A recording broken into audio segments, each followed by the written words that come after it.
పచ్చి కొబ్బరితోటి ఓసారి ఇలా కొబ్బరి పచ్చడి చేయండి. వేడి వేడి అన్నంలోకి పచ్చడి, కూసింత నెయ్యి వేసి అలా కలుపుతూ వేడి వేడిగా తింటుంటే అబ్బబ్బా!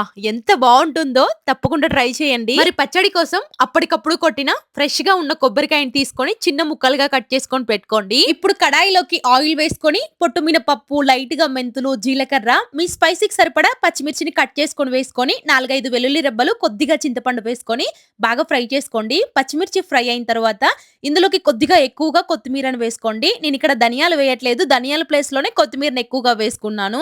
కొత్తిమీర ఫ్రై అయిన తర్వాత చిన్న ముక్కలుగా కట్ చేసుకున్న కొబ్బరి ముక్కలు వేసుకొని అలా కలుపుకొని చల్లారిన తర్వాత మిక్సీ జార్‌లోకి వేసుకొని సరిపడా సాల్ట్ వేసుకొని ఈ విధంగా మెత్తగా గ్రైండ్ చేసుకోవాలి. ఇప్పుడు తాలింపు కోసం అదే కడాయిలో ఆయిల్ వేసుకొని ఆవాలు, జీలకర్ర, ఎండుమిర్చి, కరివేపాకు వేసుకొని ఫ్రై అయిన తర్వాత స్టవ్‌ని ఆపేసి పచ్చడిని వేసుకొని అలా కలుపుకొని అన్నంలోకైనా ఎస్పెషల్లీ దోసలోకైతే చాలా చాలా బావుంటుందండి. తప్పకుండా ఒక్కసారి ఇలా ట్రై చేయండి.